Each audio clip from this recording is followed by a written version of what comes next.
right, ladies and gentlemen, strap into your seat for another action-packed episode of Coffee Talk with Cindy and Jamie.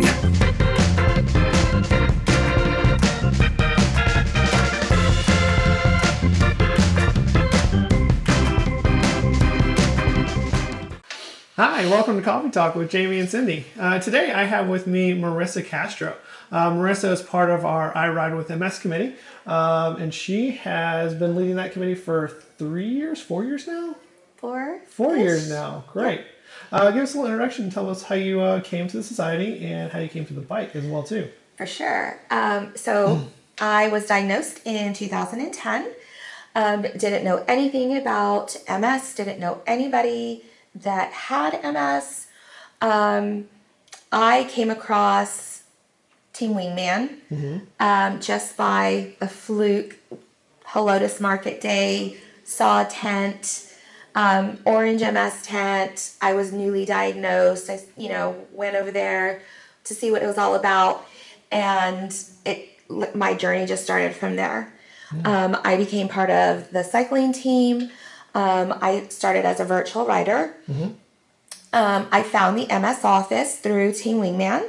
And I went in one day just to check it out and see what was available. Great resources for people with MS, great resources for families of those who have MS.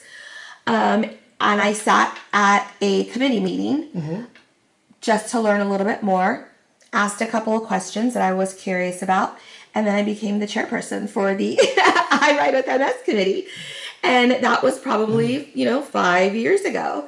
But it's been an amazing journey. I've loved every part of it. Every year I set new goals for myself for the committee and the I Ride with MS program. Cool. So what are your goals for this year's ride?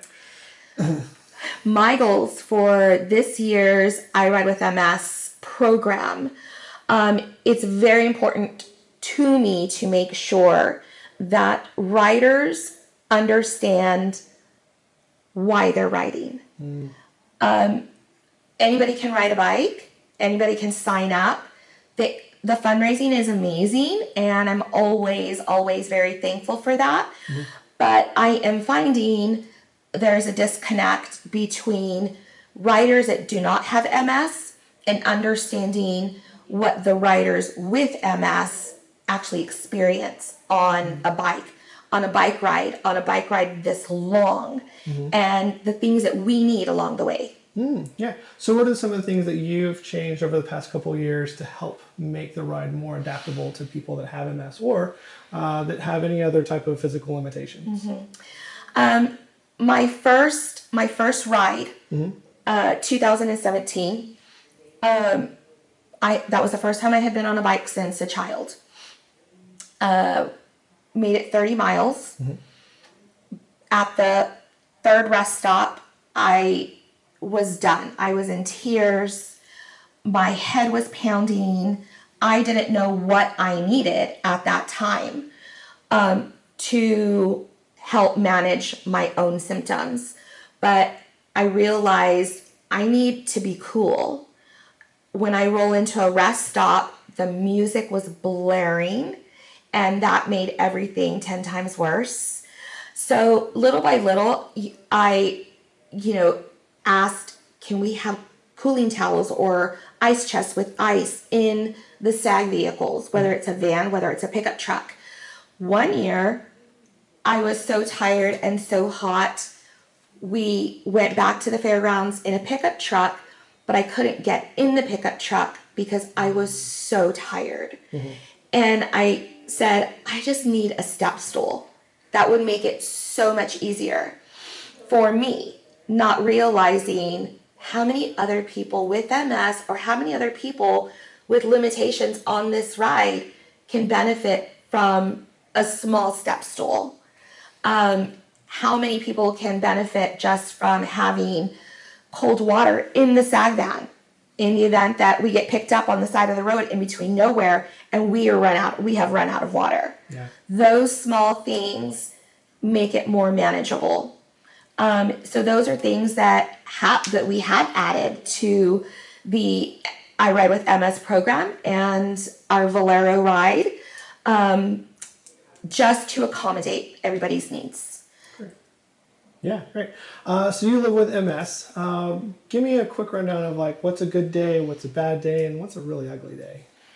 A good day is full functioning, clear-headed. I can multitask. I can run errands. I can come home. I can still make dinner. I can still function the whole day. Mm-hmm. A not so good day might be I'm trying to function. I'm a little brain fogged. My fatigue has set in. My balance might be really off. Walking, it's going to take me a lot longer to do things. Or being honest with myself just to say, I can't, I'm done. To be very honest, it's probably almost 3 o'clock right now. I've been out of my house since 10 o'clock, and it's becoming a struggle in this moment to find my words, to say what I want to say, put my sentences together, and honestly fight through that fatigue.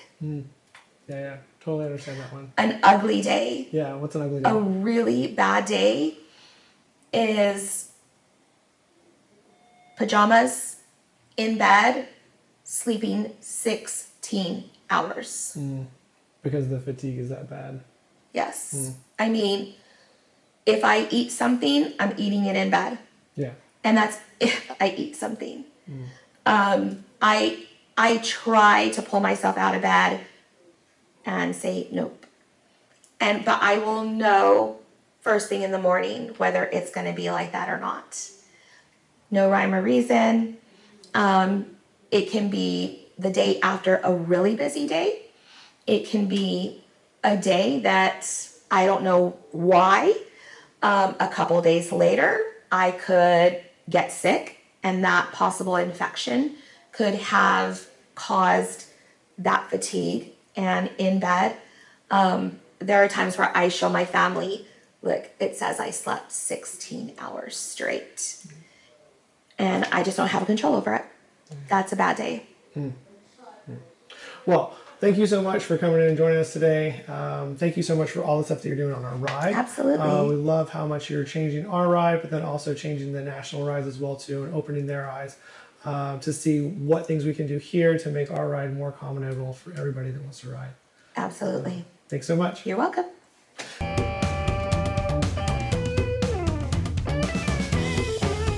All right, ladies and gentlemen, that's it for today's episode of Coffee Talk with Cindy and Jamie. Tune in next time for another action-packed episode, and hope to see you on the road during the Valero Bike MS Ride to the River on October 7th and 8th.